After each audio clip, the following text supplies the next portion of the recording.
잠실에 살고 있는 오디오 공예레이터 김나연입니다. 오늘 이렇게 멋진 자리에 초대해 주신 대단히 감사드리고요.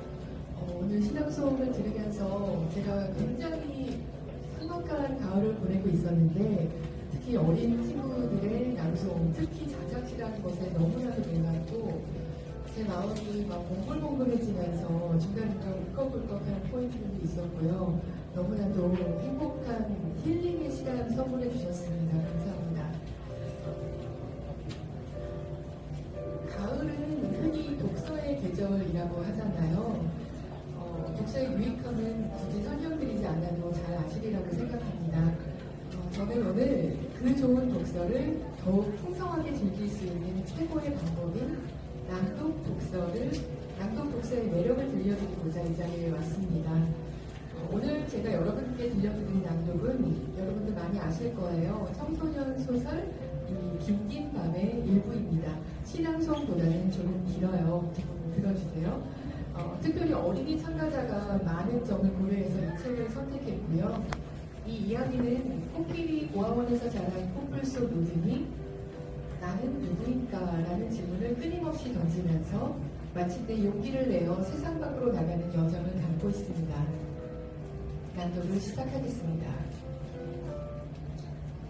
긴긴 밤, 루리 그 그림, 코끼리 고아원.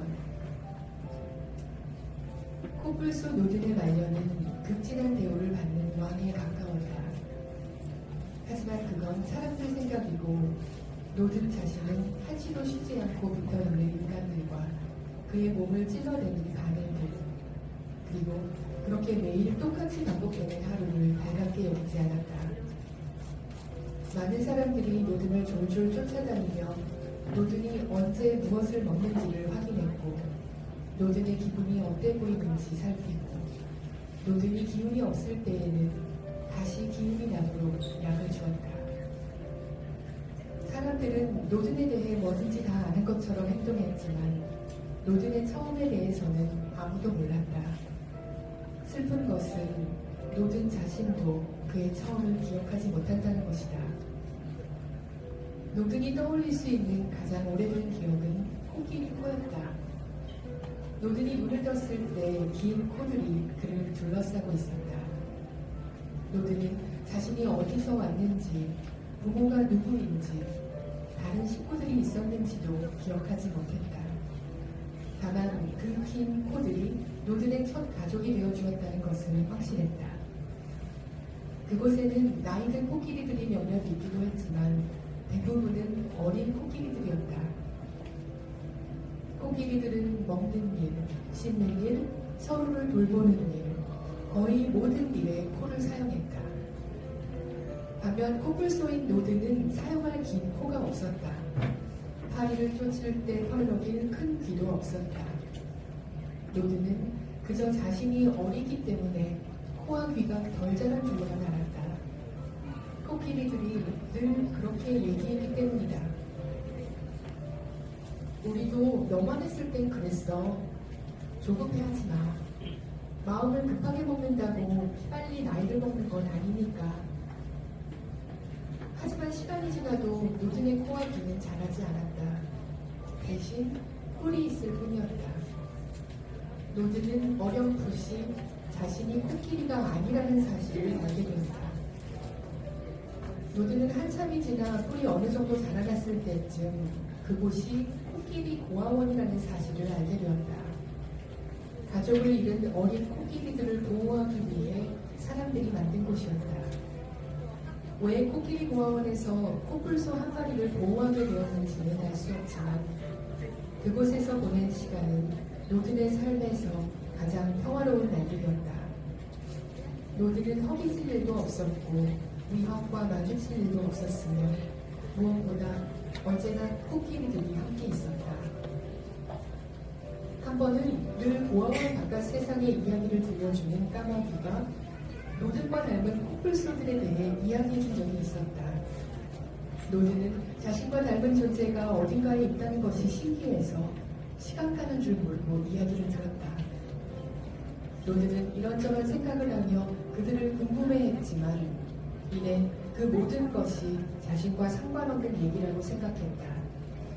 그에게는 코뿔소보다 코끼리가 훨씬 더 친근했고 언젠가 멋진 어른이 된 자신의 모습을 상상해 볼 때면 자연스럽게 늠름한 코끼리가 그려졌다.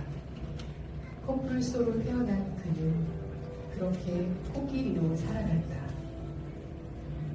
사람들은 어린 코끼리가 어느 정도 자라거나 부상에서 회복하면 사방이 철망으로 둘러싸인 곳으로 데려가 탕, 탕, 탕 큰 소리를 내면서 찌릿찌릿한 막대기로 찌르고 무섭게 굴었다. 그러다가 다시 상냥하게 돌아와 방금 전까지 괴롭히던 코끼리에게 먹이를 주었다. 그러면 바깥 세상으로 돌아가고 싶은 코끼리는 겁을 먹고 도망가는 연기를 했고 고아원에 낳고 싶은 코끼리는 망설이지 않고 사람들에게 다가가 먹이를 먹었다. 노드에게도 선택의 날이 다가오고 있었다. 노드는 늘 선택의 날이 오면 고아원에 남는 쪽을 택하리라고 생각해왔다. 그런데 자꾸만 머뭇거리게 되었다. 그 이유를 스스로도 알 수가 없었다. 이때 할머니 코끼리가 이렇게 말했다. 너에게는 궁금한 것들이 있잖아. 내 눈을 보면 알아. 지금 가지 않으면 영영 못 가. 직접 가서 그 답을 찾아내지 않으면 영영 모를 거야. 더 넓은 세상으로 가. 네가 떠나는 건 슬픈 일이지만 우리는 괜찮을 거야. 우리가 너를 만나서 다행이었던 것처럼 바깥 세상에 있을 또 다른 누군가도 너를 만나서 다행이라고 여기게 될 거야. 여기까지 낭독해 드릴게요. 감사합니다. 할머니 코끼리의 대사가 참 울림이 큰데요. 세상 밖으로 나온 로든의 이야기는 올가을 긴긴밤 책으로 직접 만나시면서 여러분의 마음을 두드리는 궁금증이 무엇인지에 대해서 한번 생각해 보시고 또 자신만의 길을 선택할 수 있는 용기를 얻으시기 바랍니다. 들어주셔서 감사합니다. 김나연이었습니다.